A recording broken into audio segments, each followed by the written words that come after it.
Wait. Hi, Jerry. Jerry is one of our regular people. Yo, Bethel, Hi. Hi. good afternoon. Good afternoon. How are you doing today? I'm all right. How are you? I'm very fine, thank you. Just tired, well, but we move. Uh, yeah, so we move by fire, by force. Very close, right? Hi, Yeah, Kim. How you doing today, Kim?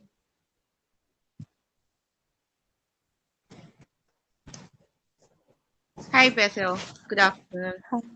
Good I'm fine. afternoon, Kim. How you doing? I'm fine, thank you. How are you? I know you're I'm tired. very Sorry. Thank you for you asking again. Already Yeah. told you that I'm tired. Anyways, I hope work was good today. Yes. Okay, great. Thank you. I hope you have been learning something so far with the bootcamp. Oh, yes, I am. A lot. Yay, I'm happy about that. Okay, let's take the last question. Thank you. Onye is not here. Onye is not here yet. Onye is one of the people. I can always that call. Okay, let's take Amanda. Hi, Amanda.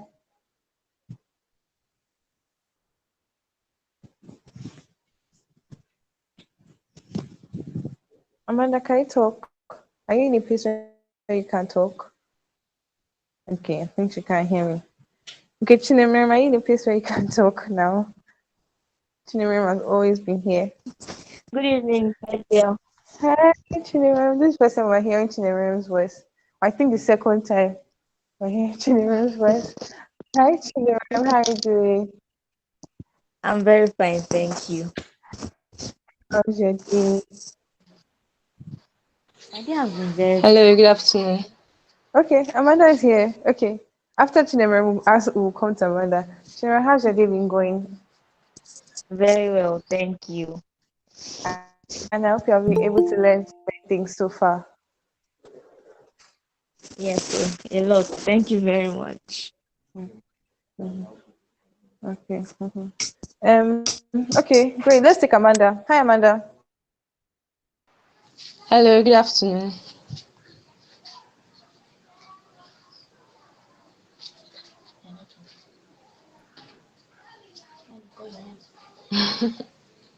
Hello.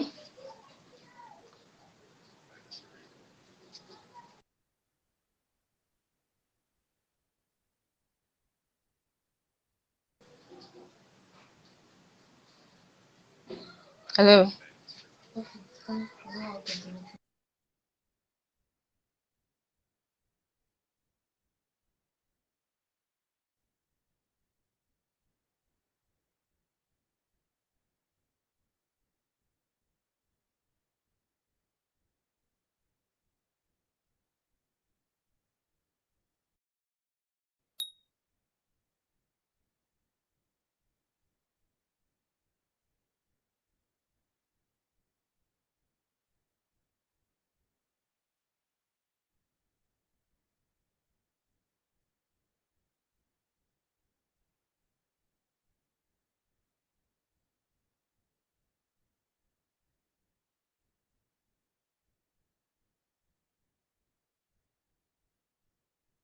Yes, I can. Right.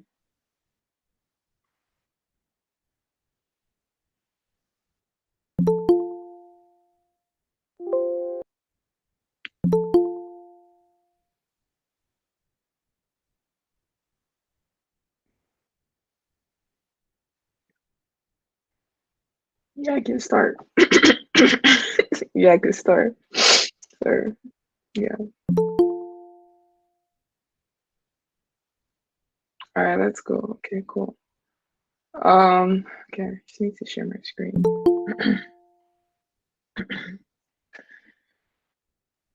Uh,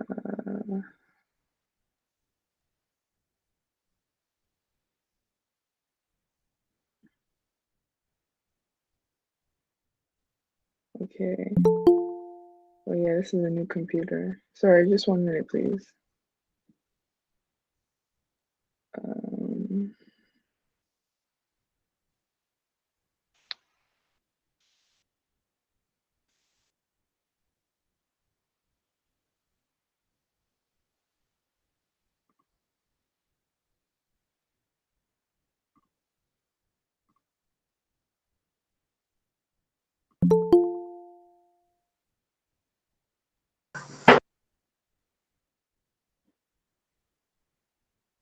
System preferences.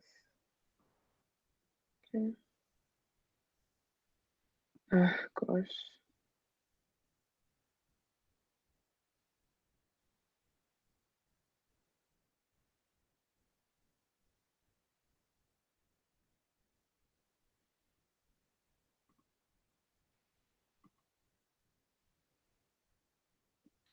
Okay, it seems like I'm gonna have to quit and reopen. This is a new computer, so I forgot that I hadn't set it up. So just give me 2 minutes, I'll be back.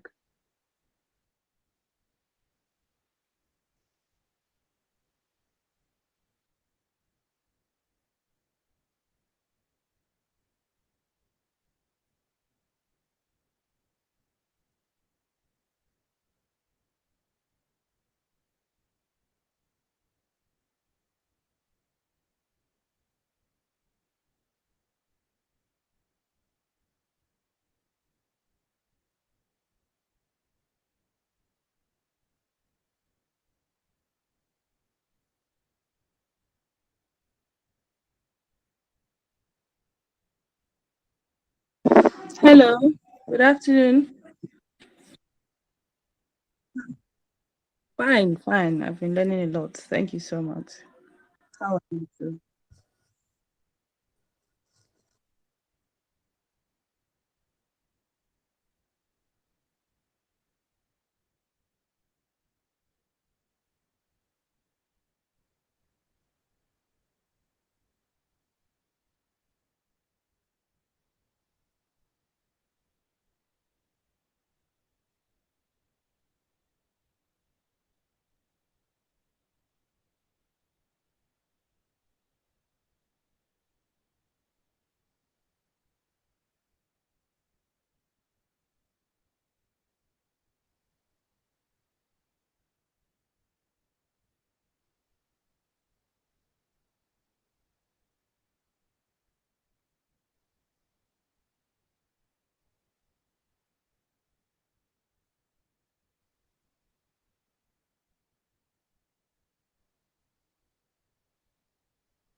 Sorry, I've been talking since.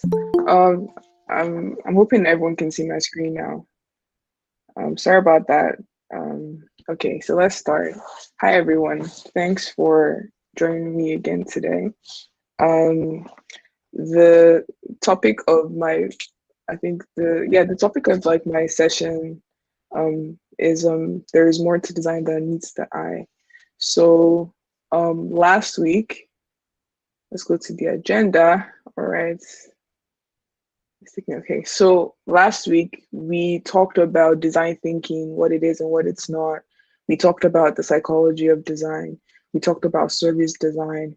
We talked about product thinking. We talked about user experience research, and we talked about, oh, okay, no, we talked about product thinking, right? This week we're going to be talking about user experience research. We're going to be talking about design challenges and case studies, and then we're going to have space for questions, right?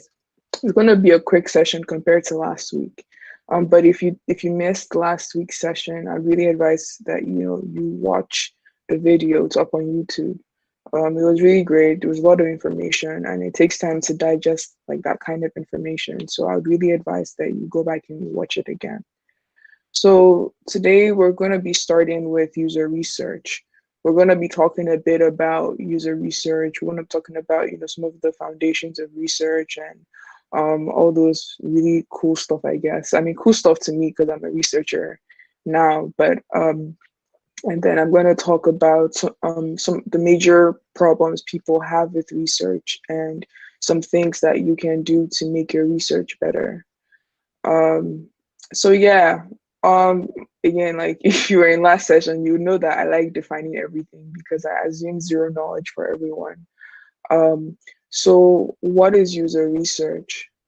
Oop, that was okay.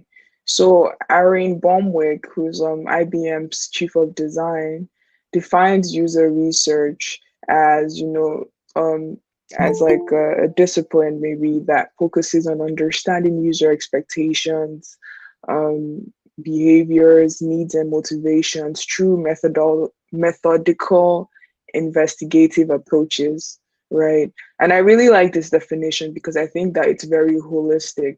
And I highlighted three things. I highlighted user expectations, behaviors, needs, and motive. Sorry, I highlighted four things. Um, User expectations, behaviors, needs, and motivations, because those are like the more important things.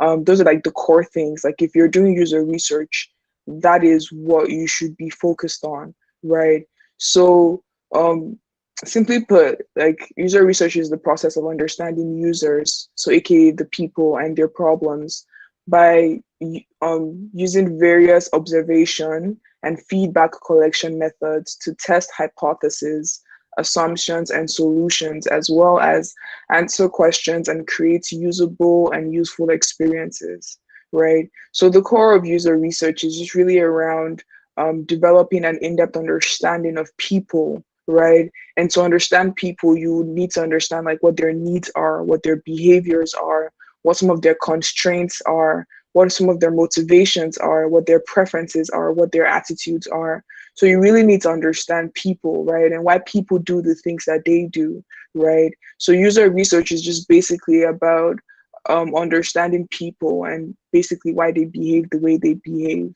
right? So a solid understanding of people is important for, where is it? Why is it not moving? Yeah, okay. A solid understanding of people is important for one sole reason, right? People use products, right? So there's a lot going on in the world, and there's a lot of things fighting for our attention every minute. And a solid example was me procrastinating creating my slides. So a lot of you don't know this, but I didn't create my slides for our sessions till like the Sunday. We had the session on Monday. I created it on Sunday. I started creating on Sunday 6 p.m. I didn't sleep that night, right? I didn't sleep. It took me from 6 p.m. to 10 a.m. my time at least to create those slides, right? So that was like a full on 15 hours that I was working on the slides. And I could have broken it out, but like procrastination, right? Because I wanted to watch The Mentalist and I wanted to watch like a bunch of shows on Netflix, right? So there's so many things available. There's a lot of products. There's a lot of things fighting for our attention, right? There's a lot of ways that people can achieve their goals. So for you to be able to catch people's attention, you need to really understand, first of all, who it is that you're trying to help. So like who the people are that would be using the product, and then what they are trying to do, right? So when you understand who you're trying to target, and when you understand what they're trying to do, it gives you some leverage in the market, right? And it allows you to do things that catch their attention. Kind of like Apple, right? Apple already knows its target market, right? That's why you see that Apple invests a lot in their visuals, even on their websites, right? You see the way that they present their products, they present like a luxury product, like an exclusive thing, like something that, like if you have it, you like be a rock star or something, right? And so that's why people, irrespective of whatever price they put the product out for, people tend to still buy it, right? Because they've done so much work understanding the people, understanding what their needs are, what their motivations are, that people just naturally gravitate towards it. All they have to do is just fit the products to meet like their needs, and to like appeal to the eyes of the people that they're targeting.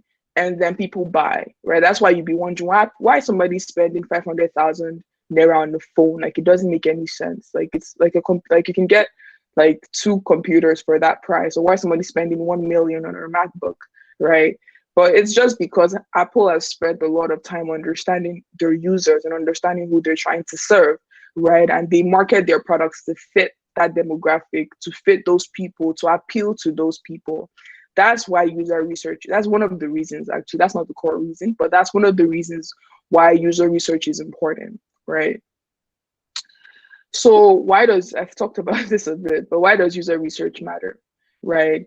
So the first reason user research matters, and please, like, if you don't hear anything all through this section, if this is the only thing that you hear, like, I'm okay, like, I've done my job.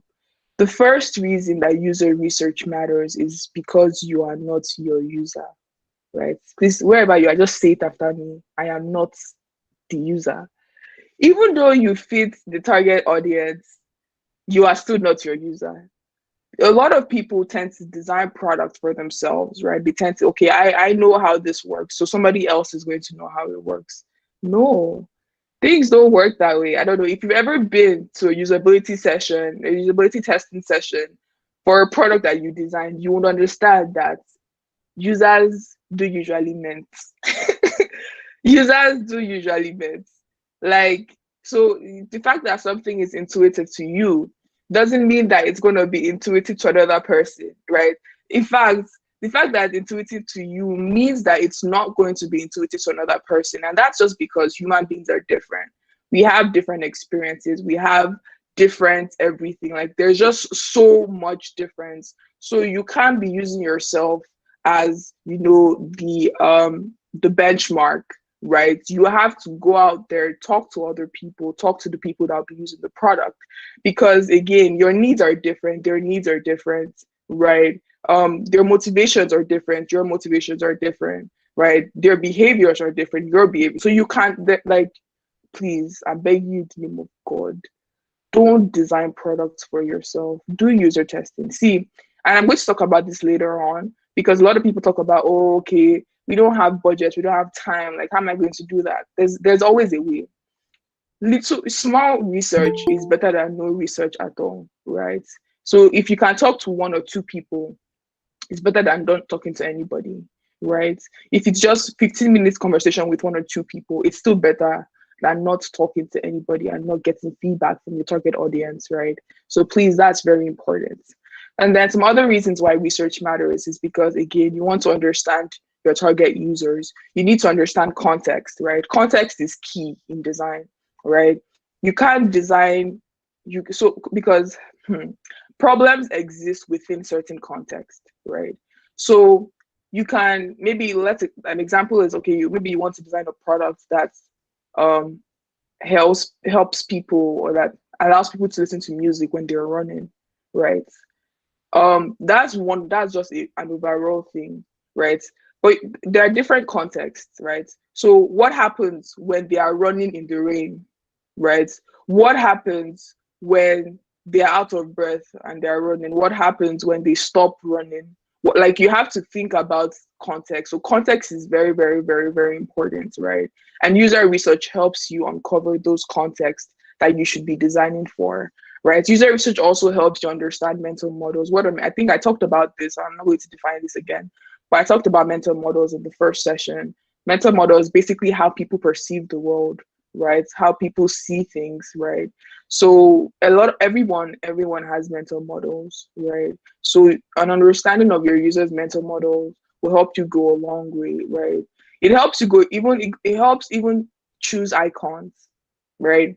We make a lot of assumptions with iconography, right? But like, if you see an icon of, like, I don't know, a message, you know that it means either messages, like that, a mail icon, you know, it means messages, or it means chats, or it means, like, you already have some things that you associate. If you see a dustbin, you know it's if you see a trash can or whatever, dustbin, you know that, okay, that this is either like a recycle bin or a trash. Like, if I throw things inside here, if I put files in there, it's going to disappear, right? It's like, I'm basically, I don't need them. Like, when I want to If I don't need files, then I throw it into the trash can, right? That's a mental model, right? So user research helps you uncover a lot of those deeper mental models. Then it also allows you understand key terminologies and concepts. It helps you understand user goal. It helps you understand pain points, which they're very, very important. User goals and pain points, right? Because if you're designing without considering user goals and pain points, you design things that people will not use or people will not be happy with, or things that people that would not satisfy the goals, that would not satisfy the goals of people, and then like it's basically useless, right?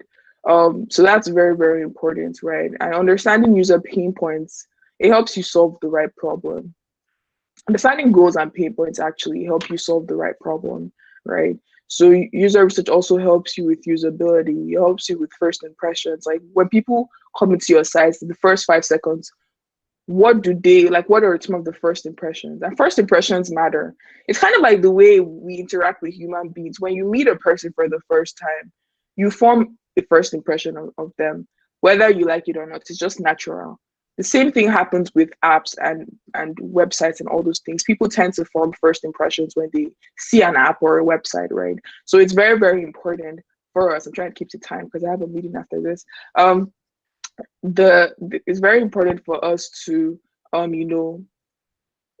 it's very important for us to design also for first impressions, right? To ensure that when people come into your site, what you expect your site to say to them is what it's saying to them, right? When designers talk to me about like their design, when they're in the ideation phase trying to figure out like how to prototype something or how to mock up something, I usually ask like, what do you want? What are you trying to say to people with your platform, right? That's a very, very good starting point, right? Are you trying to, because it defines everything. If you're trying to be more playful, then maybe you would have more playful fonts, maybe you have more illustrations.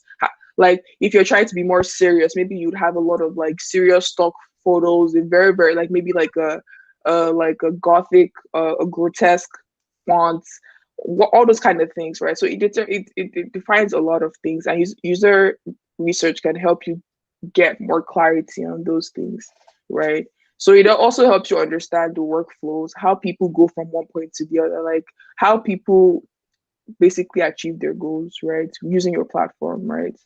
And then it also allows you to understand overall like the experience journey, like how they feel as they go from one point to another, right? What are some of the good parts, the bad parts? What do they interface? What do they interact with? All this kind of stuff. It helps you understand accessibility. So like how accessible is your site? And I think this is something that specifically in emerging economies like Nigeria, we don't really care about. Like we don't care about because we just don't care, right? You should care about accessibility. Are your buttons big enough for people, right? Are the colors like is there enough contrast? The colors that you chose, do they how do people with color blindness see it, right? How can people that are blind interact with your platform? How can people that are deaf interact with your platform? Like how can people that again, like there's a wide range of disabilities, but just basically ensuring, and even mental, I feel like we don't even talk about mental disabilities, right? Like mental health, like a lot of some platforms can be very triggering, right? So how can you design your platform in such a way that doesn't trigger people, right? How can you use the right words, right? Those things are things that you should be thinking about as a designer, right? And also like even outside product design, this also goes also for graphic designers. You don't want to use pictures, or like you don't want to create like weird logos or like use words on your posters that triggers people, and illustrations, like you don't want to create illustrations that are a bit weird and that people are seeing wanting different things. A lot of those things are very important. People usually think that doing research is only for product design, and that's not true, right? You can test out your illustrations, you can test out whatever brand design you're doing, you can test out your graphic, you can test out your motion, you can test out a lot of different things, right? So those things are important. We need to incorporate research into other parts of design, right? So it's really important for us to do that. And also helps you understand productivity and efficiency, right? How quickly people are able to perform their tasks. And that's very important. I talked about that in design psychology. So again, if you haven't watched the last session, you should totally go and check it out. So types of research, what types of research exist? So we have qualitative and quantitative. So okay, let me take a step back. I see this thing like these four things, they're more of categorizations than types, right? So like these are like the four popular categorizations of research, right? So there's qualitative and quantitative, which is like the more popular one. There's attitudinal and behavioral, there's primary and secondary, and there's foundational and evaluative. So for qualitative and quantitative, right, as I said earlier on, it's the most common classification of research, and is based on the kind of data that it provides. So you've probably heard people say, oh, quantitative research tells you the what and qualitative research tells you the why, right? So I mean, that's basically it in a nutshell. So qualitative qualitative research usually takes the form of observations, of comments, of thoughts and feelings, and all those things that really allow you to tell a good story about your user's experience, right? Quantitative, on the other hand, is research that can be measured numerically, right? So, like an example would be analytics. Analytics is good quantitative research. People would argue that some surveys are like good quantitative research. I'm a bit I'm on the fence for that, but for this purpose of this class, I would say okay, some surveys can be quantitative, but I don't really agree, Sha. But that's not conversation for today, because if we start that, we'll sleep here. So yeah, like analytics can show you that okay, people are putting products in their cart, but they are not checking out, right? Like so there's the conversion funnel is like getting smaller as you go down, right? Especially around like checkouts, right? So analytics will show you that, right? But it won't tell you why. To tell you what is wrong. Like, okay, there's probably something wrong with your checkout process. But it's not going to tell you that, okay, this is like this is why people are not completing your checkout process, right? So that's where you would turn to qualitative research, right? So qualitative research will tell you that, oh, people when they try to check out, they get an error message, or when they try to check out, it asks for some weird details and they get a bit suspicious or they get a bit confused. And so they just decide to abandon things in the cart and go somewhere else, right? Talking to people will tell you that, right? There's no way you can get that out of analytics, right? So that's how quantitative and qualitative go hand in hand. And there's something called mixed methods. It's not in my slide, but I'm just going to mention it. Something called mixed methods research. Mixed methods research is basically taking quantitative and qualitative data together. So something that people tend to do is that they either choose quantitative data or they choose qualitative data, right? They don't use it together. But in my experience, I've seen that using both quantitative and qualitative can help you get even better insights, right? So the example I gave now, so quantitative tells you that, oh, there's a problem with the research funnel. With the conversion funnel, if you're taking only quantitative, if you're using only quantitative, you're going to have to like do a bunch of experiments. Okay, maybe it's the checkout icon, maybe it's the wording, maybe like you just have to keep trying out different things until you eventually get to like the root of the problem, which can be very costly, right? Qualitative on the other hand can tell you that okay, people are having a hard time checking out, right? But like they probably wouldn't if okay. Qualitative probably tell you that okay, people are having a hard time checking out, but it might not tell you where, like it might not tell you exactly around where, like what the exact problem is, like, or it might not give you the metrics, right?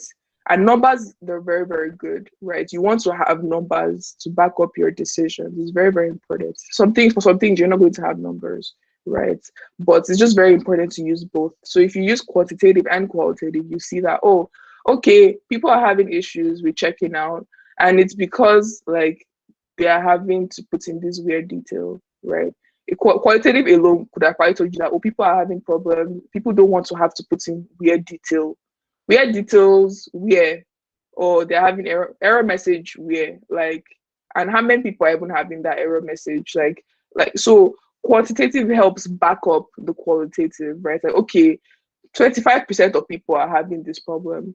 60% of our users are having it. Like, so that way you have more confidence that, okay, this is actually a problem worth solving. Because there are a lot of problems to solve in a product. There's a lot of things to pay attention to. And you can't solve everything. Prioritization is very, very important. And that's why our product managers are so important. They're always complaining that I'm always insulting them. So I'm saying something nice, that product managers are nice, they're great, they're fantastic, we love them and stuff. Right. I hope this is good enough for my PM friends. But yeah, so that's why product managers come in, right? And their job, like 80% of a product manager's job is to prioritize like what problem is worth solving, right? So quantitative can really help them make a decision quicker. Like, okay, 50% of people are having this problem. That's a lot of people. Let us go and talk to them, right? Or let us like try put resources towards solving this problem, right? So a common misconception about qualitative data is that the qualitative data is not really data, which is a lie, right? Most people think that, okay, if it's not numbers, then it doesn't count, right? The truth is that, again, qualitative data is very, very valuable and can really help you better understand people, and it can help you, assess the effectiveness of your solution, right? So an example of quantitative method, I think I already gave an example, right? So that's fine. But yeah, okay, let's go to the next thing. I'm trying to just blow past this real quick because I want people to ask questions at the end of the session. So the next is attitudinal and behavioral research, right? So from the word, you can probably tell what it means, right? Attitudinal research gives you information about people's thoughts, about their feelings, about their opinions, and about, other things, right? So it's basically self-reported information. I don't know if you guys have ever heard of a diary study, but if you're into research, you should go and learn a bit more about diary study, right? Attitudinal, somewhere like a diary study, it's mostly attitudinal in my opinion. Others would argue, but I believe that it's mostly attitudinal, right? Behavioral research, on the other hand, is based on observation, right? So it's about people's actions, what they do, right? So usability testing session is a good place for you to get behavioral research, right? Sorry, just 1 minute. All right, great. Yeah, usability testing session is a good place to get behavioral research, right? Usability testing sessions, you tend to watch people do stuff, right? So you can see, oh, this person is pressing this button. Why are they pressing this button? Why are they not pressing the other button? Why are they not using this path that I designed to get to their goal? Why are they creating their own path? Like, those are the kind of like behavioral things that you find out during usability testing, right? So it's basically behavioral research, right? So yeah, I would say that in summary, that attitudinal research covers the what they say part, and behavioral research covers the what they do part, right? And I think it's very important to mention that human beings are weird. I'm going to say human beings are very weird. I'm laughing because I've seen things in this life.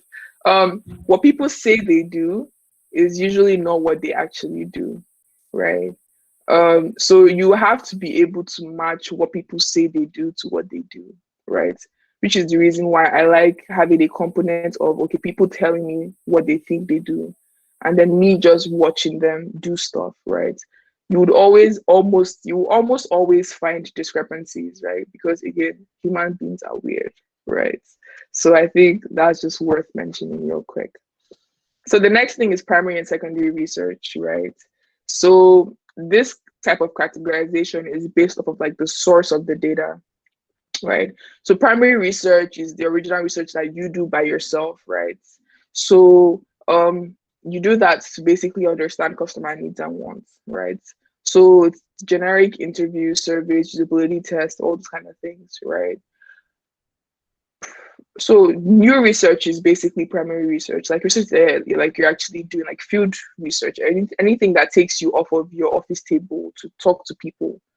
About remotes, you'll be on your office table talking to people, but over Zoom, like something that really requires you to interact with the person, is primary research. Secondary research is on the other hand, is also called desk research, and it's just like research that you do by like maybe going online, reading up what people have done in the past, reading up, things relevant to the topic you're trying to research, right? It could also be you just checking an existing body of knowledge. So something that I personally like to do is I like to check support tickets, like customer support tickets, right? So complaints people have made in the past and all those kind of things when I'm doing research, right? So that's desk research, right? Some people will also check like academic papers. I don't check that because I don't check I don't check it. But secondary research is usually very useful. And it works hand in hand with primary research, right? I personally like to do secondary research before I do primary research. So when I'm given a problem, I would go like go check out support tickets, go check out what people are saying on Reddit, on Twitter, on Facebook, on our community sites, like anywhere I can find people just randomly talking, like just talking unprovoked, right? I would check it out, and then that would frame the way that I would approach the primary research, right? So I think it's usually very important. I try to devote at least like 3 hours before any research study towards primary research, towards secondary research. And I totally recommend that you guys do the same too. So the next is foundational versus evaluative, right? And this categorization is based on the purpose of the research, right? So foundational has plenty names, right? It's called strategic or generative research. So you've probably heard like generative. Generative is like the more popular name, right? And generative research is the research that you do at the beginning of a problem, like when you get a problem, like you have no product, you have no idea, or you have no idea how to go about building out the product. Generative research is the kind of research that you do to really understand the space, understand the users, understand their needs, and understand how like you can better serve them, right? With generative research, your focus is really on the problem space, right? Like you just really want to understand the problem space and understand what opportunities exist in that space, right? For evaluative research, it's just research that basically helps you test your product or feature. That's the way I see it, at least, right? Evaluative research, it focuses on accessing something so that you can get feedback on what to improve, to change, or to leave as is, right? And the core goal of this type of research is identifying issues within the product. It could be a product, a service, a solution, a prototype, whatever. And identifying things that could possibly be fixed, right? So an example of evaluative research is also diary study, right? So diary study generally, diary study can be done for a lot of reasons, but it can also be used evaluatively to understand.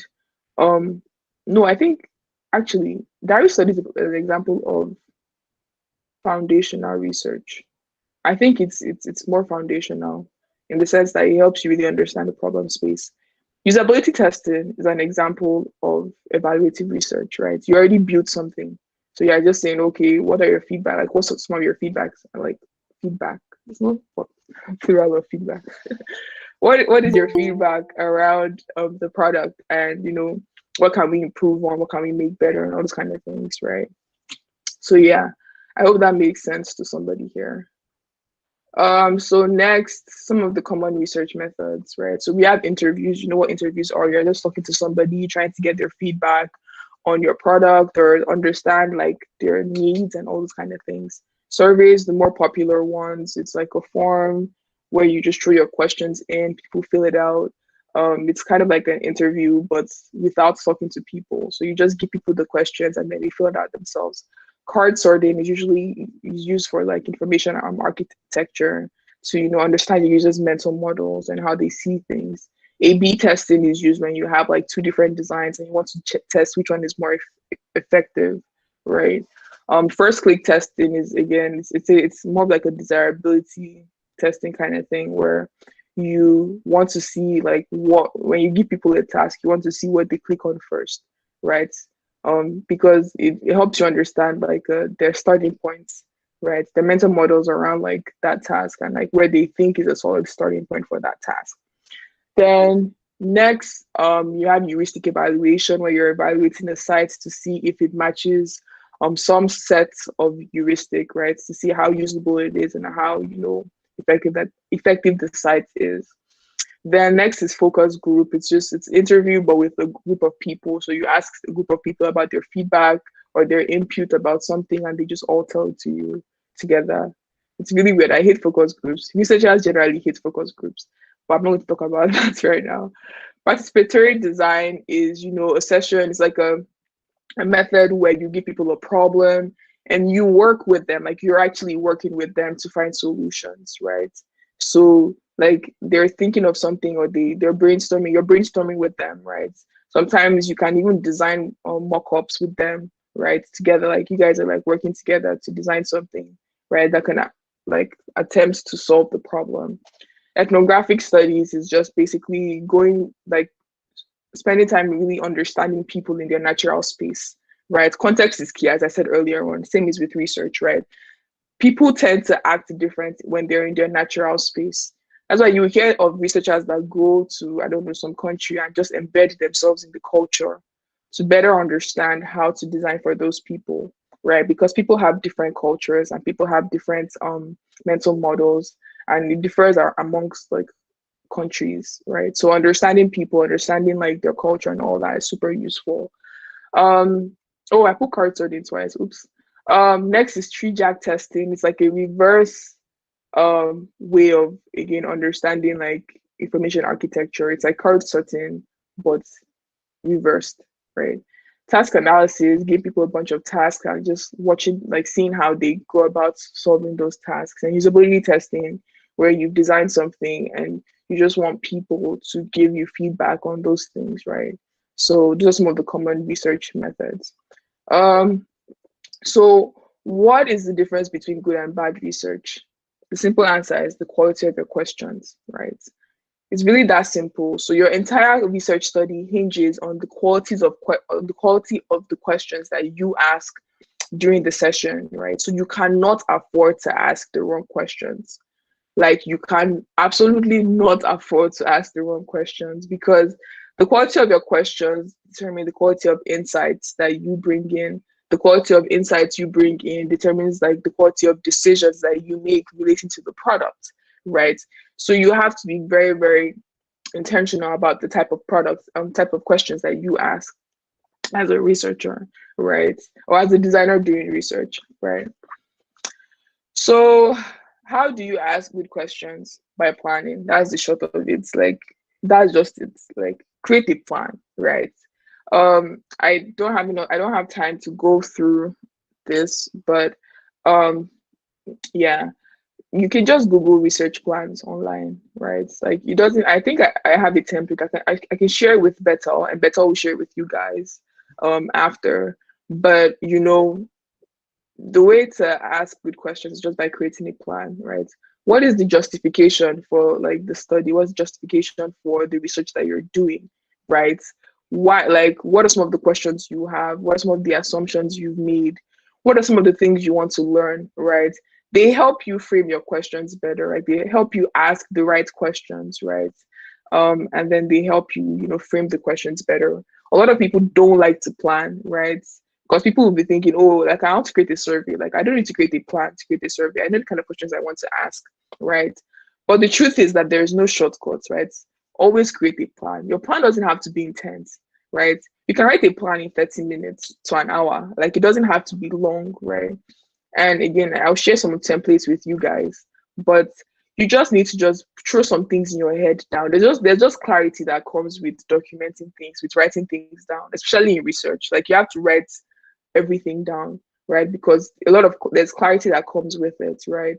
So you can just create a quick plan, document some of the ideas that you have, and use that as the starting point for your survey questions, right? So yeah, like it's really that simple, to be honest. Like just create a plan, and how to ask good questions, how to frame your questions properly. I didn't really touch that in this. Okay, I think I did actually. I think I did touch it. Okay, yes, I did touch it. So let me just skip that and then I'll get there. Right. Um, so yeah, please create a plan. Just create a plan. Like it doesn't have to be like intense, just needs to be quick, like it can be really quick. Just dump your thoughts into the page and just, um create a plan that can really help guide your scope, help like guide your scope, guide your thought process, guide everything, right? It's super important, please.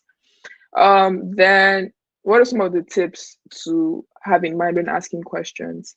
Avoid leading questions, right? So leading questions are questions that prompt you or encourages the answers that you desire. So instead of asking why do you like our product, we can ask what do you think about our product? Why do you like our, if you ask me why do you like your product? Like I'll focus on, okay, I'll look for reasons why I like the product. But if you ask me what do you think about your product, I'll tell you why I like and why I dislike your product. Right? It's really that simple, right? So avoid leading questions. Then next, use open-ended questions, right? So open-ended questions usually begin with words like where, what, when, why, how. Don't ask did or was questions. Like maybe you can have one of those kind of questions, but like make sure that your questions are mostly open-ended, right? So instead of asking, did you have a nice time at the party? You can ask, how was the party? Right? If you ask me, did you have a nice time at the party? I'd be like, yeah, sure, it was okay, I guess.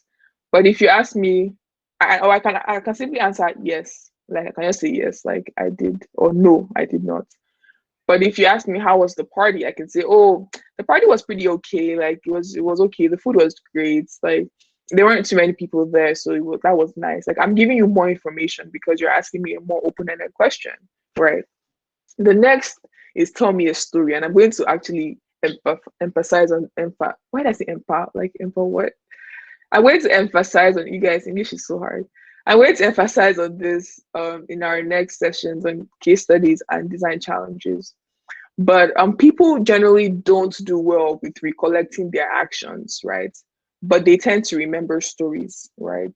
So ask, like instead of asking, oh, how do you take pictures on your phone? You can ask, tell me about the last time you took a picture on your phone, right? If you ask, well, how do you take pictures on your phone? I was like, oh yeah, like I just open the camera app and then I just do this and then I just do that.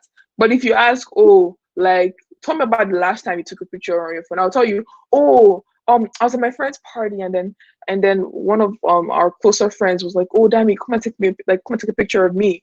And so I had to find like a good angle, like good ambience, like I'm giving you more information, right? So ask for stories, like stories, especially during interviews. Stories go a long way in helping you really understand people and what they do, right? Um, yeah, yeah. I mean, and again, I can actually just put this comparison. How do you take pictures on your phone versus tell me about the last time you took pictures on your phone? Like that's a what people say they do versus what they do, right? So if you tell me, oh, how do you take pictures, I can just show you that okay, this is how even if it's not true, I'll just tell you that, oh yeah, I open like my camera app and then I just like, take pictures. But if you ask me about, oh, tell me about the last time you took a picture, I'll tell you that, oh, I had to find good angle, good ambience. I had to make sure that the background was okay. I had to ask like, okay, what kind of like what energy are you going for with this picture? Like, are you going for like a badass energy or like just calm and like? So they give you like more context again, right? Like that's actually what they do, right? Opening the phone to take the picture is only one part of the process, right? The most important part is making sure that the ambience is good, the background is good, that they have all like that, they understand what kind of energy the person wants like the picture to say and all this kind of stuff, right? So those things are super, super important, right? Then the last thing is that the flow of questions matter. You want to make your interviews and your surveys like a what's the word? Like a conversation, right? You don't want people feeling like you're just asking them questions, even though they know you're asking them questions, right? People tend to warm up and give you more information if they feel more comfortable with you. The easiest way to feel comfortable with people is to just have a conversation. So make your research, let your questions, have a natural flow, right? So an example would be asking, oh, what is your name as the first question? Then asking, oh, what do you think about our product as the second question? And then your third question would be, how would I, like, you're stressing me out, right?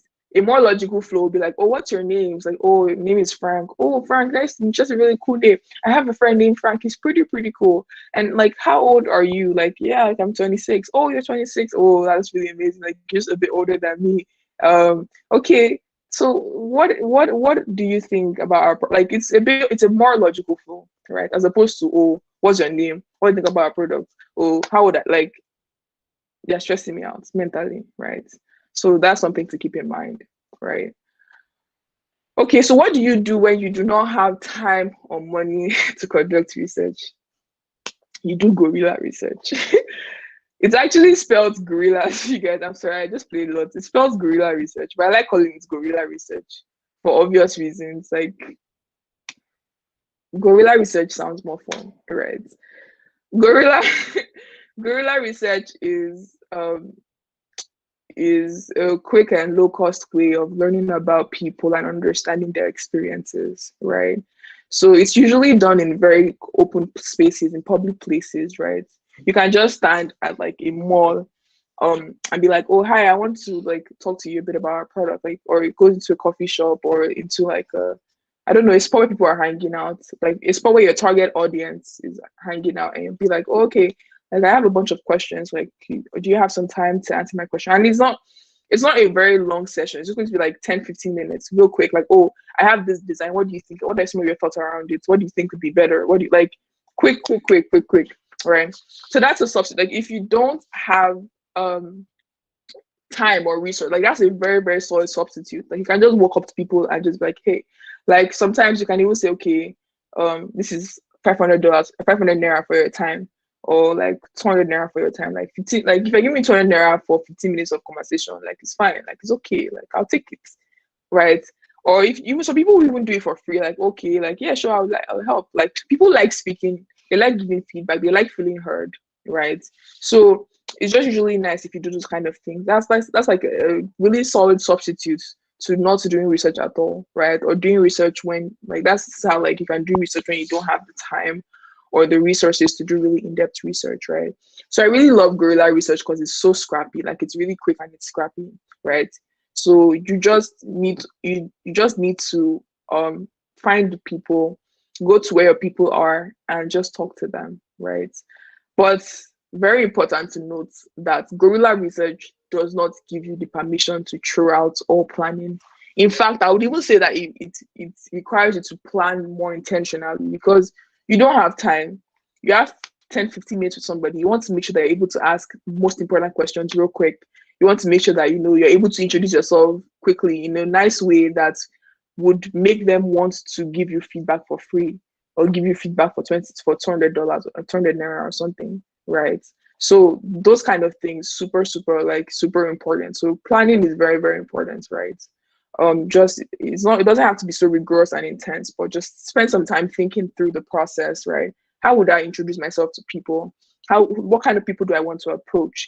How many minutes will I like ask for? 10-15 minutes? Like, how many minutes will it take? What are the most important questions? Because if you have 10-15 minutes, you only have time to ask maybe 3 or 4 questions, 5 questions if the person is not talkative like that, right? So you want to make sure that you're asking the right questions quickly, right? I want to make sure that you have somebody that can either take notes, or you're able to record it on like your phone or something, and then go back and then transcribe and all those kind of things, right? So it's very, very important. Like it's a very, very useful method, right? So, and you can do guerrilla research. It's actually not spelled, it's not pronounced guerrilla research, it's pronounced guerrilla, like guerrilla research, but I'm going to call it guerrilla because it's fine. Nobody cares. But yeah, so you can test your prototypes at different levels of fidelity. So even if it's just a sketch you can test it. If you have like a mid-5 prototype on like you can also test it. If you have a hi-fi, you can test whatever you want. You can even test an idea, like, oh, what do you think about this? Like, okay, I have this idea. Like, what do you think? Right? Does this make sense to you? Right? You can do that for guerrilla research, right? So how do you do guerrilla research? Define what your goals are, right? Like, what do you want to learn from the research? What are the most important things? Then define who you want to talk to, right? So figure out who the target audience is and where they hang out. You need to go and meet them, right, where they are. Then create a screener and discussion guide. So you need to create like 2 or 3 questions that allows you know quickly if the person that you're talking to fits your target demographic. Because it's not enough for them to be in the same space as your target demographic. They need to actually fit it, right? So you can just ask them, oh, what's your age range, right? Okay, are you between the ages of 18 to 25, or like, what's your age range? Okay, like, what's your, I don't know. It really depends on your product, right? How tech savvy are you, right? Like, how frequently do you use social media? Like, whatever question, just quick questions, close-ended questions, really quick, that they can answer yes or no, or they can give you one quick option without shalayeing, right? Very, very important. And then the last thing is actually choose a location. But with COVID and with remote working, it's a bit hard to just walk up to people and talk. So a substitute is to go to where people are virtually. So where do your target audience hang out virtually? Like, are they on Reddit? Are they on Facebook? Are they on Twitter? Are they on Instagram? Like, go to where they are virtually and find them. Ask them questions there. Or better still, like, you can ask them questions so people will answer you, and then you can end up scheduling like 10, 15 minutes to talk to them over Zoom or over Google Meet or whatever, right? So there are different ways. Like, you can be very creative with research. People tend to think, oh, okay, I have to follow this guideline. I have to prepare a room and I have to condition the entire space. And like, you don't need to do all that. Maybe once or twice, like, those things are very important to do. But if you don't have the resources for that, just walk up to somebody and ask them questions. Like, it's not that intense, right? Be very creative about the way you do research. Okay, so here are some of the tips for conducting research as a designer, right? So as I said earlier on, small research is better than no research at all, right? Then the second is there is no such thing as too much research. You can never do too much research, like in total. But you also need to know when to stop, when to pause, not stop, when you need to pause research, right? If you're doing the study and you still have like you've I don't know, spoken to 10 people and you still don't have a solid idea of who the people you're targeting are, what their needs are, then the problem is most likely with you and not with them, right? So you have to go back and say, okay, maybe I'm not asking the right questions. Maybe I'm not asking the questions the right way. Maybe I need to reevaluate things, right? You need to know when to pause research, right? I said pause because you can never stop doing research. Research is supposed to be ongoing. At each point, you should be talking to people, right? But you need to know when to pause it and when to move to the next step, right? And then, do something and then get feedback and then just keep that process going. Then again, keep it light and breezy. Life is not that hard, right? Don't overcomplicate things, right? The simpler, the better. I personally, I'm the kind of person that I don't like jargons. I don't like big words. You would never see me using some complex word. I don't even know how to pronounce. Like, I don't even know English like that. So you would never see me using a complex word or a jargon in my reports or in my sessions, or even when I'm talking to people, if I don't have to.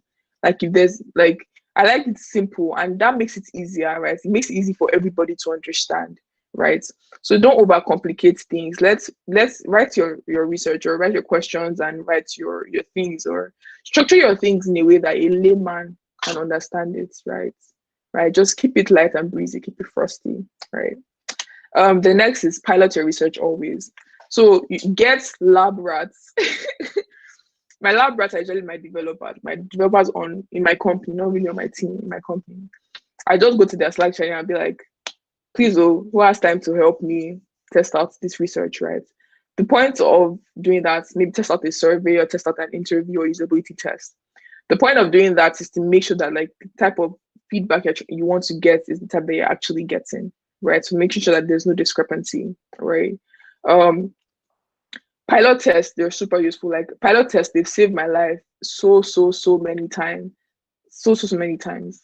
God, like my head is just like they saved my life so many times. So I think it's very important for us to pilot things, even if it's with your friend, just like ask them a bunch of questions and see if the feedback you're getting is the type that you're expecting to get. And when I say the type you're expecting to get, it's not as if like you're expecting that they'll say yes to some things and no to some things, and they say yes and no to some things. No. What I'm saying is okay, that you're getting like insights. They're answering questions such that it's easy for you to make decisions based on those questions. Not that they're answering questions in a way that matches your bias or that matches the way you want them to be answering the questions, right? Please, like, let's just get that straight. And then the final thing is product research versus user research. Don't do product research and think you're doing user research, right? The quick difference is that product research focuses on the product, right? You already have something that you've built and you're like, okay, what are your thoughts around this feature? What are your thoughts around the way we structure information in our app? What are your like those things are more product researchy. When you're asking for user research, you're thinking about okay, you're thinking about the user's needs, like okay, how do you save? Like how do you go about saving money? How do you go about investing? Those things are not solution specific. What you're trying to do is understand like how the person as a human being goes around like performing those tasks. The goal is that you are able to understand like their mental models, their needs, and able to figure out a place where your opportunities for your products to kind of come in and then help like solve the problem or make things better, right? So yeah, I think that's it. Um does anyone have any questions? I said a lot of things, man. How do you do virtual usability test? You do it through Zoom. You do it through Zoom or through Google Meet, right? You share your screen, right? So Zoom, I personally prefer Zoom because Zoom allows you to share your screen and it allows you to give the person control over your screen, right? So they can actually control things on your screen. They can actually perform tasks. They can even type, right? It's really amazing, right? So Zoom is like perfect for virtual usability testing sessions. You as the moderator, you would have like a test guide and then you would have everything on your screen and then you share your screen and you give the user access. So you'd have told them before time that, hey, you need to sign in with your computer because I would need you to perform some tasks, right? So they're already with their computers, they get the screen shared to them, and they're able to just, go in, perform the task, and able to record and watch them, right? And ask them, oh, why did you do that? Why did you go there? Why didn't you go to the other side? Why did you like all these kind of things, right? How do you design for blind people? Very, very, very important question that there is no one answer to. The way to design for blind people is to talk to blind people, right? Because it's very product specific, right? There is no one way to design for blind people, right? You need to, talk to, depending on your product, like talk to them and see how they are interacting with the product. When you watch them interact with your product, you would figure out ways that you can improve the experience for them. People with disabilities generally, you can't just think up a way to design for them. You need to, and I have a session on Thursday with Stuten, and I'm going to be talking about um, accessible design and how to do research for accessibility. But you need to talk to them. You can't think up a solution. You need to watch them use your product. If you don't watch them use your product, then you're not going to know where to start from. By the time you have a task, a normal task that you give to an able-bodied person, and you see the way that able-bodied person goes through those tasks, and you give the same task to a person that is blind, and you see the way the person that is blind goes through, like you would find out, you know what you need to change and what you need to improve on. How do you know if you're asking the users the right question? the easiest way to know is that you're getting the right answers, right?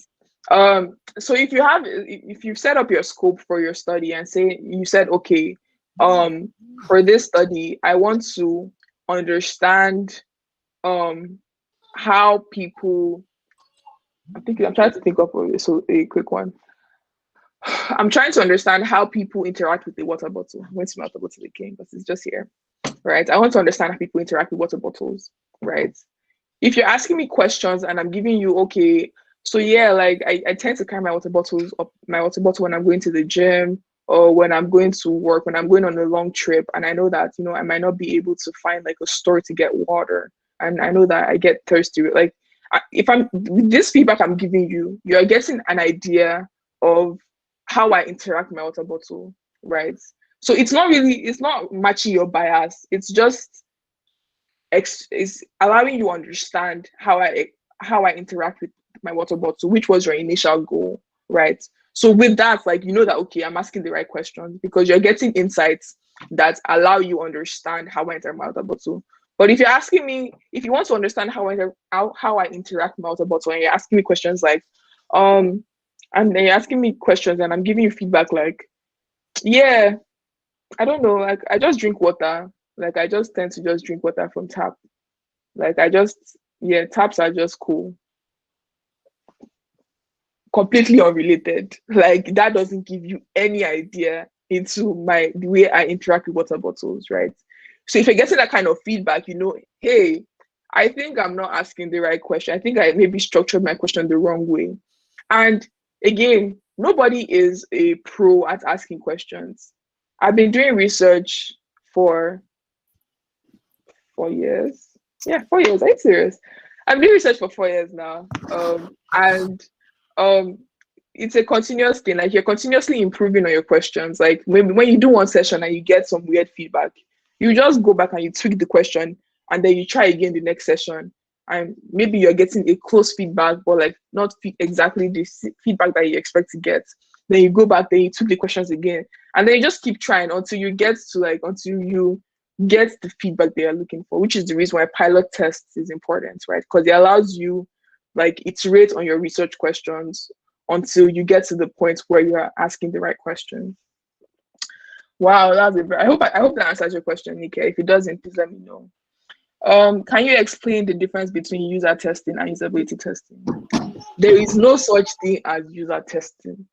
You should not use user testing. There's no difference. First of all, people just tend to just say, oh, user testing as opposed to usability testing. But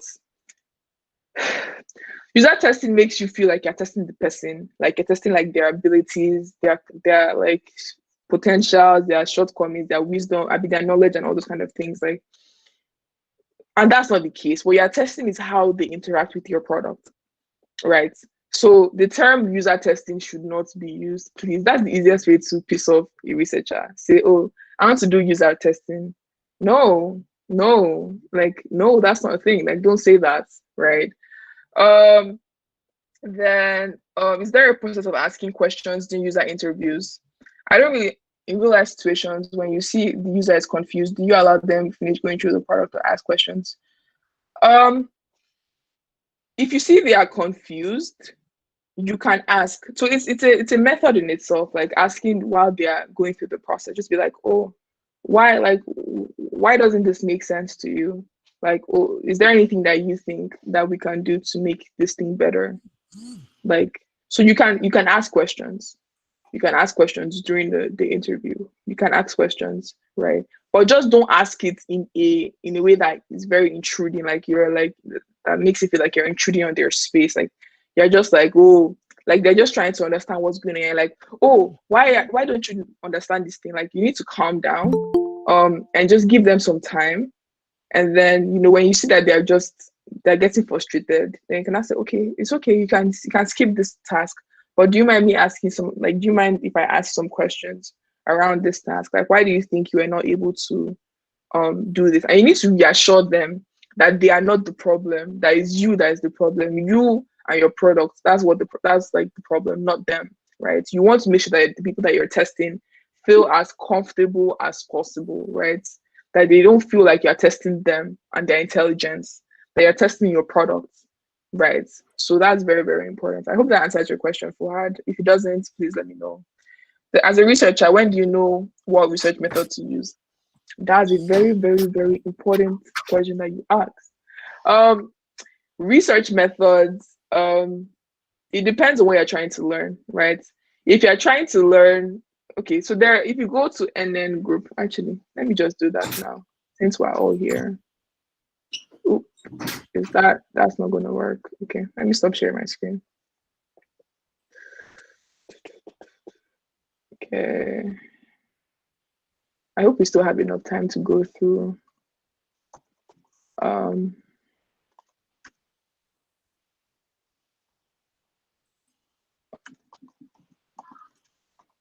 Okay.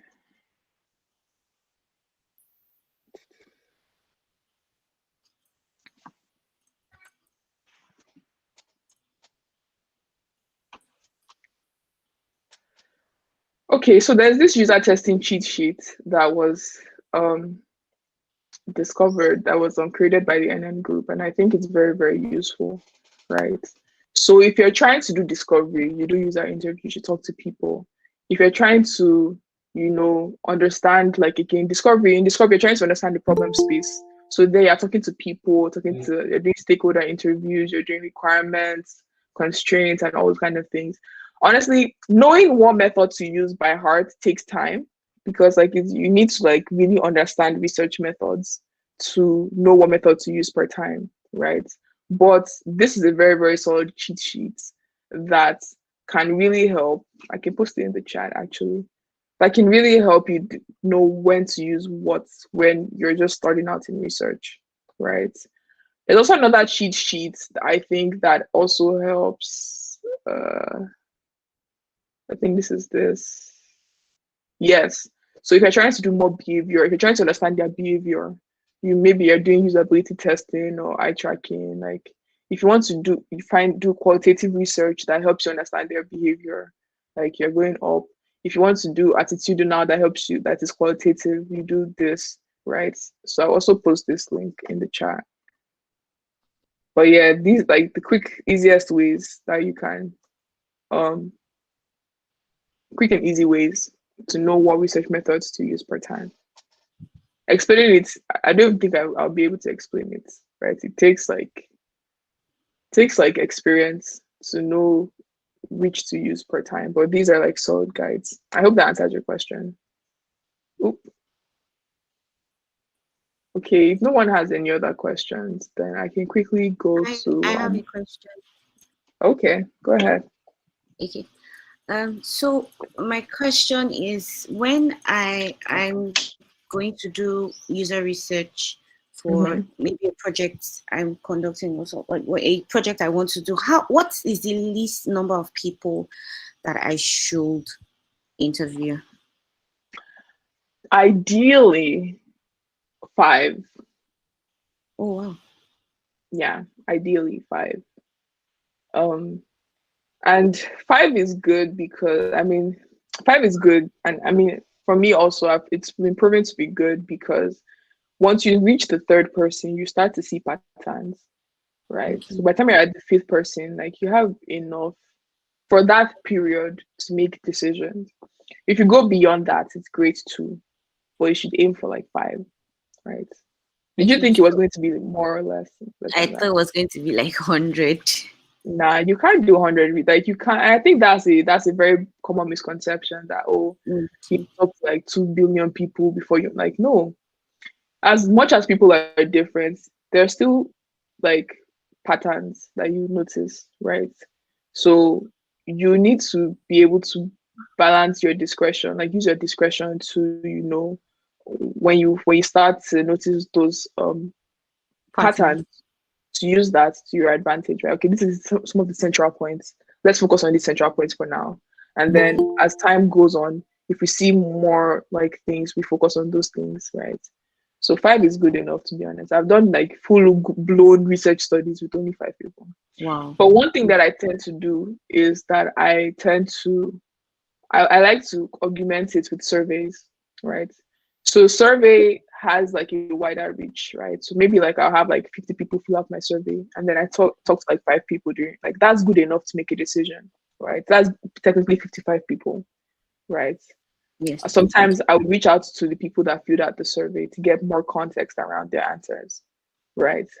So that's one of the tricks that you can use to, get, and you'd see patterns, like with like the interviews with the surveys, like when you try to match the interview data to the survey data, you'll see patterns, right? So yeah, 5. Thank you. Yeah, you're welcome. When doing A/B testing, what do you do when you reach an equal answer? God, I've answered this question on Twitter. I've answered this question on Twitter before, so I'm going to answer it because I want to talk about case studies and design challenges. DM me.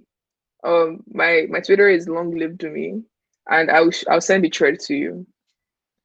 Yeah, like I answered this in detail, like on Twitter. So, okay, cool. So let's talk about design challenges and case studies. Let's see if I can blow past this in 15 minutes and then leave some room for questions at the end. All right. So before we start, I want us to be on the same page. Design challenges and case studies suck. I hate writing case studies. I hate doing design challenges. I just hate it. Like I feel like it just came from hell to torture designers. Like because there's no reason why I should be suffering, right? I can do the job. Take risk on me. Take risk and succeed. Like take risk on me. I can do this thing. Don't stress my life. But unfortunately, it's a reality for designers, right? We have to do these things, right? So I want to talk a bit about like how to approach design challenges and case studies, right? Okay, so before we start, I want us to talk a bit about the job of a designer. So what is the job of a designer, right? Job of any designer, brand designer, illustrations, motion, graphics, 3D, whatever, right? The job of a designer is to solve problems, right? And that's just it in simple terms, right? You need to, as a designer, your goal is to see problems and solve them for people, right? You want to be able to see surface level problems and solve for the deeper problems, right? Like when people tend to speak about the symptoms, right? Or yes, speak about the symptoms without focusing on like the roots. I don't know how they say that thing. There's like a saying, right? You need to be able to, if somebody tells you the symptoms of something, be able to identify the root cause of it, right? As a designer, very, very, very important, right? So I believe that having a fundamental, like having a solid understanding of the fundamentals of design is super, super useful in like, approaching design challenges, right? So as a designer, the expectation is that, when you're given a problem, you're able to pull all your knowledge of design principles and your experiences and everything, right? To delve deeper into the problem in an attempt to holistically solve the problem, right? So as a designer, you don't just solve problems that were given to you. You have to be able to solve the ones that you weren't given, that were not outrightly given to you, right? And you need to keep solving problems until you max out your resources, like your time, your money, and everything, right? So yeah, I know the next question is, okay, this is some cool stuff, but what does problem solving have to do with design challenges and case study? The short answer is everything. But the long answer is this. I like all these kind of things, right? So you know that the job of a designer is to solve problems, right? You know that's what is expected of you, right? So, and I think something that is very important to note is that problem solving is a skill. People tend to, overlook the fact that problem solving is a skill, right? It's a skill that needs to be developed. So you need to be able to train yourself to look for problems and solve them, right?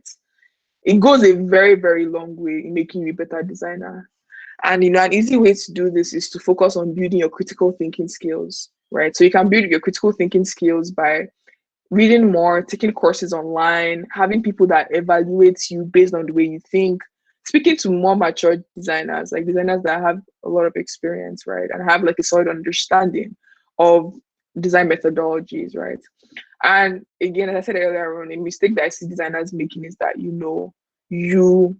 don't look beyond the surface level problem, right? The beauty of being a problem solver is that you can think deeply on a specific part, but you can also think holistically. So an example, for graphics design, your job as a graphic designer is not just to churn out aesthetically pleasing graphics, right? Your job is to, like, the outcome is the aesthetically pleasing graphics. Your job is to leverage visual design principles in creating products, and products here would be graphics that informs people, that excites them, and that appeals to their senses and their emotions, right? That's the job of a graphic designer, not just, oh, creating graphics, right?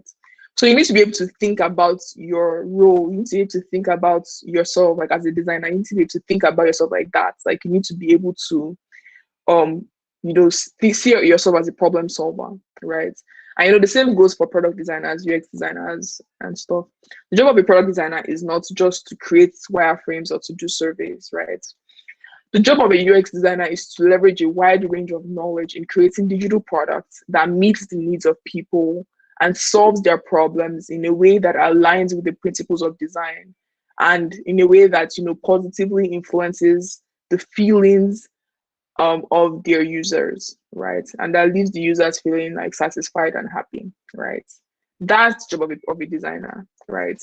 So now that we know the core job of designers, let's talk about how we can write better case studies. Actually, let's start with design challenges, right? Hi, So how Dami. can we write? Yeah, Sorry, we can't see your screen. you can't see my screen. No, we You're haven't joking. been seeing your screen. You're joking. Oh wow, I'm really sorry. I wasn't seeing the chat. Okay, let's try again. Let's try again. Okay, I hope you guys can see my screen now. Yes. All right, great. Okay, so the how can I, like, you didn't miss anything, to be honest. It was just a bunch of stuff. Sorry, let me go back and show you guys that you didn't miss anything. Yeah, you didn't miss anything. I just like playing with the slides. So yeah, so the how do you solve design challenges? You start with analysis, right? As a designer, critical thinking is, one of the more important skills. You need to be able to look at a completed thing and break it down into individual chunks, right? So analysis is like, taking an already completed puzzle, like a puzzle, it's like taking it apart, right? And the goal of that is to look at the individual pieces that make up. I mean, I would say taking apart a puzzle. I'll say it's like when you're given a fresh puzzle, like you have to evaluate each of the pieces before you put it together. You need to understand like what is on each piece before you can put it together, right? So you need to look for the central idea and the problems that needs to be solved. So that's the first step. Look for the central idea and the problem that needs to be solved. Then try and forget about the recommendations that they would give you, because they would give you recommendations, but you need to forget about their recommendations and not allow it bias your thoughts. Like just think about, like, you want to think about this in, like, with a fresh mind. You don't want to be moving with, oh, this person said this, or they said this in the design, so I have to, like, you need to just look at the problem with a fresh mind, right? Neglect the recommendations for this part, right? Then you need to look at the different resources that could be instrumental in giving you more context, right? Look at other competitors, look at, what try to understand what they're trying to ask you to do, right? And then evaluate like how other people are currently doing those things, right? So your goal is to get a sense of how things are currently being done. Like you need to approach it like you're approaching like a proper problem, like an actual problem, right? A major question that you ask during the analysis is, what other steps can be taken to achieve this same end of solving this problem? How can I, so basically, what steps can I use? What other steps can I use to achieve this problem or to solve this problem for these people, right? So that should be what is on your mind. Like you should be able to look at the case study or look at the challenge, identify the problems, and figure out how, like, understand like the market, the context, understand what the core problems are and how you can solve it, irrespective of whatever recommendations they give you. Like, throw the recommendations in the dustbin, it's not necessary, right? Then the next thing is that you break down the exercise. So you break it down into different chunks. What I like to do is that I like to highlight things. I will read the case, I'll read the challenge, and then I'll highlight some of the things that stand out to me, things that I think would be potentially important information as I think through the problem, right? So you have to read it over and over and over again. You need to make sure that you really, really, really, really understand what they're trying to get you to do, right? So you look for key things, for important things, important information. If they say, oh, the HR department has been struggling to document, organize documentations for new hires, like, that's a problem. Highlight it, right? Say, okay, you need to be able to go into the challenge, highlight the key problems, and then figure out, how other people are solving those problems and what you can learn from the way that they're solving the problems, considering like the context of that organization in mind. I hope that really makes sense to you guys, right? So once you've broken the exercise down to different bits, you the next thing you do is that you identify the problem statement, right? So figure out what the actual problem you're trying to solve is, right? And honestly, if you do the first two steps right, you would find the problem statement with ease, right? If you really spend your time reading the challenge over and over and understanding the context, you will find the problem statement with ease, right? Then next, you want to delve deeper, right? So now that you have the high level problem, you want to delve deeper into the individual problems. Maybe the high level problem is that the HR department is suffering from inefficiency because they struggle with organization, right? That's the high level problem. The deeper problem would be, there's only 2 people in the HR department, so they are understaffed, and they do a lot of manual work that could easily be automated. Like, those are the things, like, those are like the individual problems. So those are the things that you will not pick up on when you're trying to prefer solutions and say, okay, we need to start thinking about how we can make the HR team effective. Maybe we can help automate some of the tasks that they do, and we can do that in, like, maybe some of the tasks they do is that they do filing or they do scheduling for like interviews. Like, how can we automate that? Like, how can we create a platform that allows them automate those things? Like, those are the things they are thinking about, right? Number 5 is methodologies, right? So you start thinking, okay, once you have a problem, once you identify your problem, you would, depending on your knowledge of design methodologies, you should be able to know what methodologies to use to solve that problem, right? If it's a research thing, you should be able to know, okay, maybe I should do usability testing. If it's like a design thing, you should know, okay, maybe what I need to do is to create an information architecture, like schematic, or maybe create a user flow, or like, you need to be able to know how you can go about deeply understanding the problem and potentially solving the problem. Number 6, don't be quick to wireframe. Like, people are so quick. Like, when they give you a problem, you're thinking, okay, how can I like start creating wireframes? Like, don't be so quick to wireframe things, right? Just like spend some time really understanding the problem, right, before you move to wireframing. Spend a bulk of your time on the thinking part, right? On the understanding the problem part, right? Creating the solution, wireframing is easy. Anybody can create wireframe, right? It's just practice. But not anybody can solve a problem, like actually solve a problem, identify the root cause of a problem and actually solve it intentionally, right? So you need to be able to sell yourself as like a person that has that skill set, like that very coveted skill set of solving problems, leveraging design methodologies, right? That's why like half of it is like understanding the problem, understanding how to approach the problem, right? 6 is don't get lost in the sauce. There's a lot of information. Be able to pick out what information is most important to you and most important to the case study, right? Don't think every information is important. Not every information is important. You need to be able to identify what is most important, right? Then next is synthesis. Synthesis after the analysis. Ooh, okay. Next is synthesis after the analysis. Once you've done synthesis, once you've done analysis, the next is to synthesize things. To synthesize means to bring together, right? You've done this many different things. You need to be able to bring it all together and connect them, right? Show how everything is related. You created a persona. How is the persona related to your, like, to the mock-up? How is um how is the persona related to the mock-up? How is the I don't know, empathy map you created? How was it like, how did it inform product features, like the features that you built in the product? How did that inform, like, things are connected. Like when you're using different methodologies to solve a problem, you need to be able to link it, right? It's not just, oh, okay, like, is this, like, you just create empathy map, then you create like a persona, then then I do the mock-up. And you are not talking about how they are all related. You don't talk about how the persona informed the mock-up. You're not talking about how the persona informed the structure of the information architecture. Those are the things in design challenges that people overlook that are more important, right?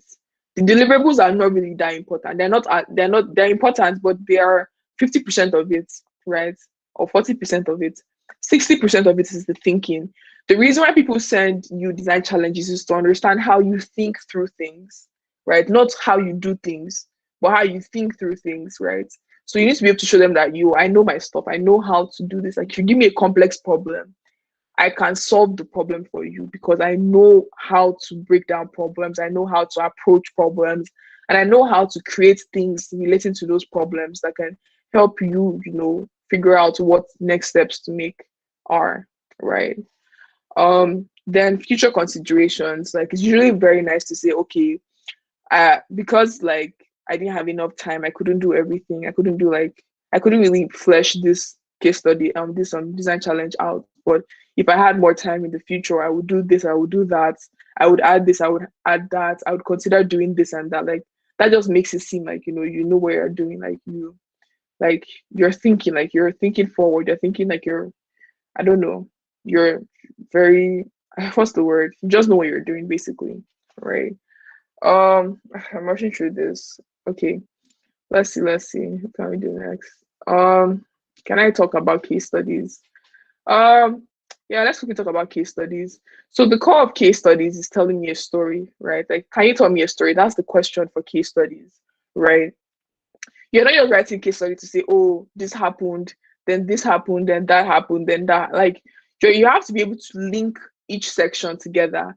Like, okay, I was given this problem, and then I was given this problem, and this is how I went about solving the problem. Like, I talked to a bunch of people.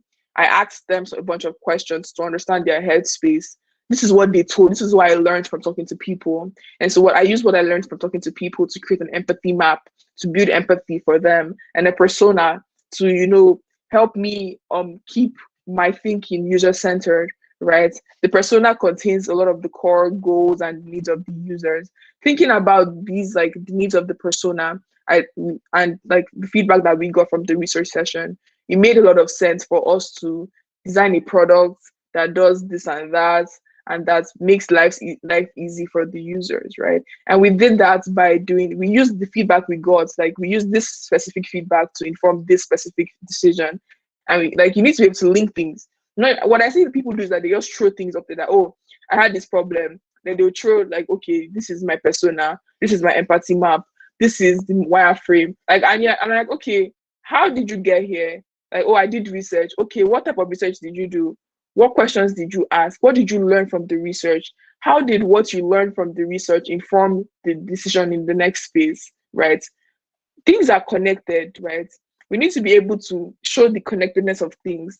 We don't just create artifacts. We don't just create empathy maps or create stuff for the point of creating them. We create them because it helps us better understand the problem. And when you're creating a case study, you need to be able to say, okay, this is the reason why I did this, and it helped me understand this. And that's why, like, you need to be able to give reasons behind what you're creating, not just throwing everything up there and expecting the person to make, like, the person reading it to make sense of things themselves, right? You don't do things for the sake of doing things. you do things because you need to do it. Like it helps you like it gives you more context, right? Okay, so what makes a good story? I have to breeze through this. A good story should capture your imagination. Um, then it should have some certain dynamics. So dynamics it just focuses on how the events and how people develop from beginning to end. I feel like it's not going to really make sense to you guys because it's something that you actually have to explain.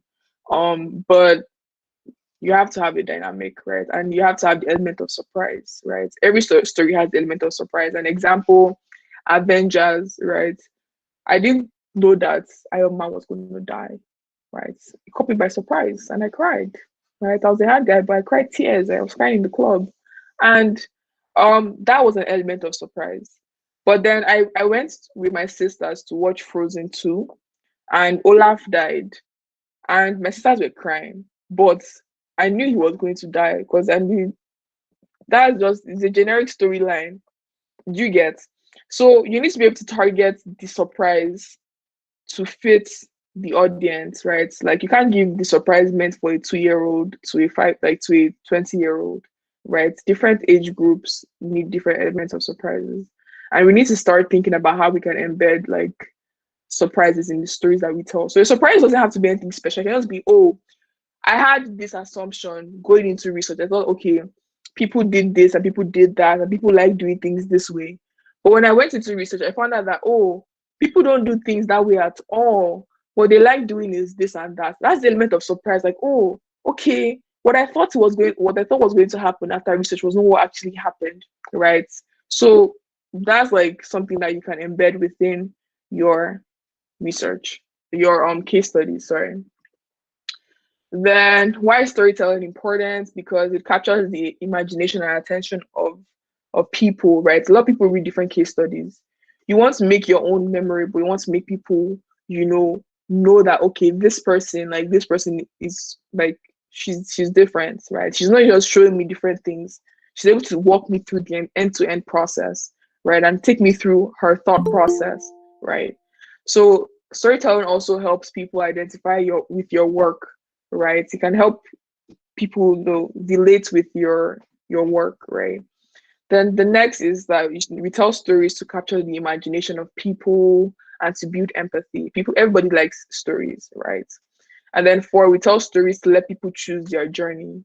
And then and in so doing, we allow them tell their own story with our story, right? Then what next?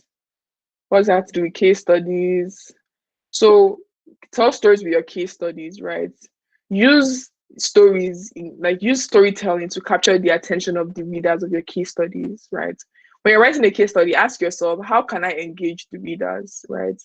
And also like make room for creativity. Like the fact that you're writing a case study, like there's no one way of writing a case study. Create your own structure, right? Tell the story however you want to tell it. Like own the story, own the process, like right? It's very, very important. And then preserve your real estate. Don't just be throwing anything up there. I see people just throwing up double diamond diagram, design thinking that like nobody cares. To be honest, nobody genuinely cares, right? Use that real estate, use that space for something else, right? Be intentional about what you put into your case studies. It's not everything that you throw in there, right? So what do you include in your case studies? I don't know. Context, right? Context of the company and problem, right? You include the problem statements, you include what your responsibilities were in the project, you include whether you worked as a team or you worked alone. If you worked as a team, what your role was in the team, right? If you want to include also your as is versus to be, how things currently were before you solved the problem and what things were like after you solved the problem. Then if things didn't go as planned, you want to include that too. It always makes things fun, it makes it interesting, right? Then you also include your key takeaways from a project. What did you learn, right? What new information were you able to get from that process? Then you also include anything else you think is important, right? Like it's all up to you at the end of the day. It's your case study, right? So you can include whatever you think is important for people to know or see. Okay, so as you write a case study, keep these things in mind. A case study isn't just a list of what you did in the project, right? You want to make sure that your case study is as simple as possible. The more succinct it is, the better, right? Think of your case study while you're designing, while you're solving the problem, right? Case study is not just an afterthought, right? You should consider it while you're solving a problem, right? No one like gather your artifacts beforehand and ask yourself, how can I use this artifact to tell a story? Artifacts, an example of an artifact, empathy map, personas, all those kind of things. They're called design artifacts, right? No one genuinely cares about what methods you use, and I'm saying that um not not talking about design, not talking about design methods or research methods. I'm talking about all those double diamond or all those design thinking graphs that people throw, like nobody cares, right? Six, not everything has to be explained or included in the case study, so you have to be intentional about what information you want to put into your case studies. Number seven, not every project needs a case study. Not everything needs a case study. You don't need to write a case study for everything, right? Then number eight, be as comprehensive as possible, but also be very casual. Don't make it too serious. Life is not that serious, right? Number nine, have fun with it. Writing case studies should not be intense, right? And then 10, relax because it's not that serious. Like life is not that serious. So relax, right? Finally, how can I master my craft as a designer? Read, read, read, and read everything. Like if there's something that I personally like to emphasize to designers is the importance of reading. The more you read, the more you know. The more you know, the better you become, right? So read as much as you can. Read anything and everything because it helps, right? Also, spend some time talking to more experienced designers, right? Spend some time talking to people that you respect in the industry, people that you respect in the space.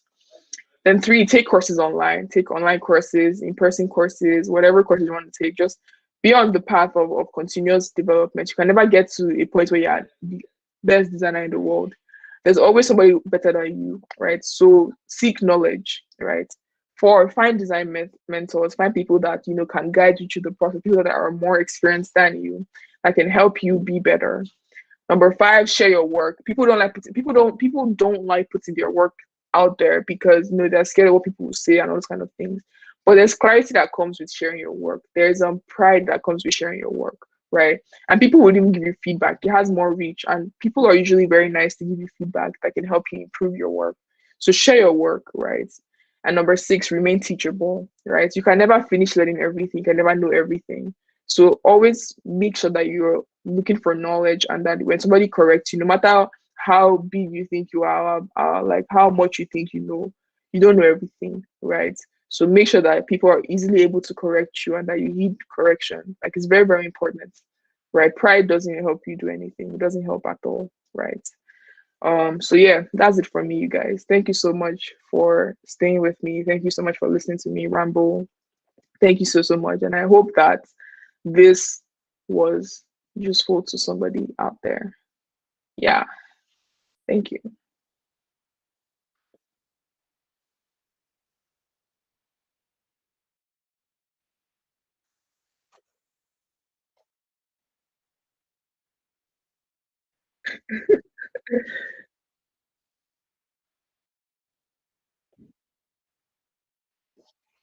I really was.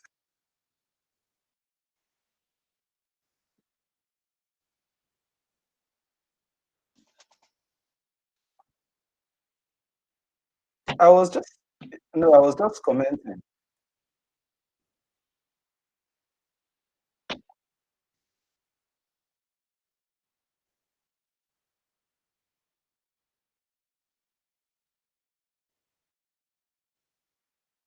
Yeah.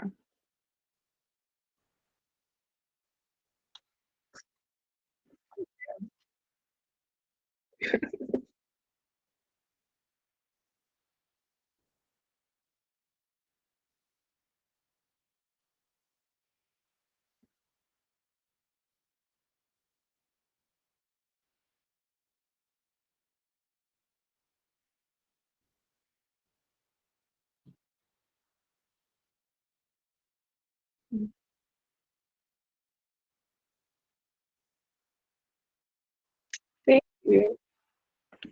Thanks.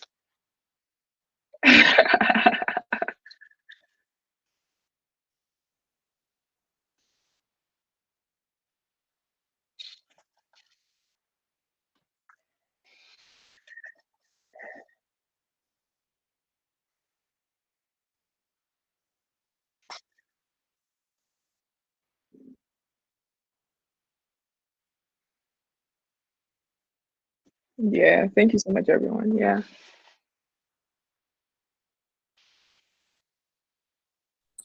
I have a question. I wanted to ask if UX research is so much of a wide field as she has just explained. Why do people seek UI designers who can also do research if it seems to be like an entire career on its own? Because people don't have money. Like, is that ethical? Like, is that something that people should? Because you hardly ever find any job opening that seeks designers that cannot do research. And I feel Yeah. like from what you explained, it's a whole field on its own. It's broad, it's wide, it's very detailed. And I don't think I think for things like people should be able to specialize, like, okay, I do design or I do research. And asking one person to do both seems like a lot of things at once. Like, is that something that people should get used to, or people should still try to specialize if they can? So I would tell you that you need to have a knowledge of user research. You're not expected to be like an expert user researcher. No. You just need to know how to do basic user research, right? Because a lot of companies cannot afford to hire user researchers, right? And they don't expect you to do like in-depth research. Like very few companies would expect a user researcher to do like a very in-depth session, right? So you just need to know like, okay, can you like talk to users? Do you know how to do interviews? Do you know how to do surveys? Do you know how to honestly there's very few user researchers in the world too. So there's very currently a shortage of user researchers, I've right? noticed. Yeah. I So don't there are think I very know any aside you and Ladita work. yeah, a lot of people don't know. A lot of people don't know like people that specialize in user research, right? So pending the time like that people, begin to specialize in user research, it's just really important to have like a designer that knows at least how to do fundamental, like basic, like just do guerrilla research. You can do guerrilla research, is fine. Like just know how to Okay, just talk to people, so get feedback. for a UI designer, what exactly encompasses basics of user research? Like, what are the basic things that you should be able to say? Okay, I can do this, and that covers it for the second part of my design work. Yeah, so usability studies would definitely be that, like usability testing. Just because like you're a visual designer, like so you need to be able to like do like an end-to-end testing of like your designs. Like people need to be able to you need to be able to get feedback on how to improve on your designs, right? So for that like basic thing, interviews and usability testing, right? If you know how to do those two things, then you're good. But then there's also the information architecture part. That's where it gets a bit tricky, right? You need to be able to know how to create. You need to be able to know how to create user flows and how to test, like do some card sorting. But the thing about information architecture is that it's not common, like it's not work that needs to be done every single time, right? It's just like once in a while that you need to change your navigation system or you need to rethink the user flow and all those kind of things. But fundamentally, right, like once you know how to do usability testing and interviews, you should be good as a UI designer. You should be good. Thank you very much. Thank you. You're welcome. So I don't think I'll be able to take any other questions because I have a work meeting right now. But if you have any questions, be sure to, send it to me on Twitter. You can just like tweet at me and I will respond to your questions today. And if you need to get on, like you need to get on a call with me, just send me a DM and I'll be more than happy to, schedule some time to chat with you this weekend. But thank you so much, everyone. Thank you so much for listening. Thank you so much for attending this session. I really appreciate it. And I hope that, you've learned something from this session. Yeah.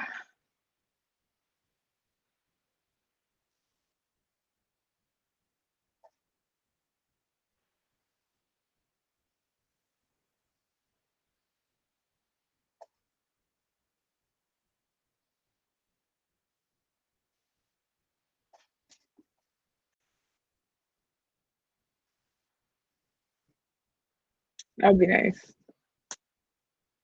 It's nice. It's nice. Yeah. Use Webflow. Use Webflow, you people.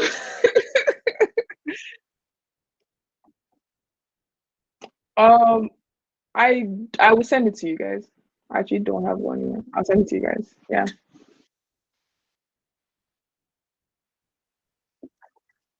All right.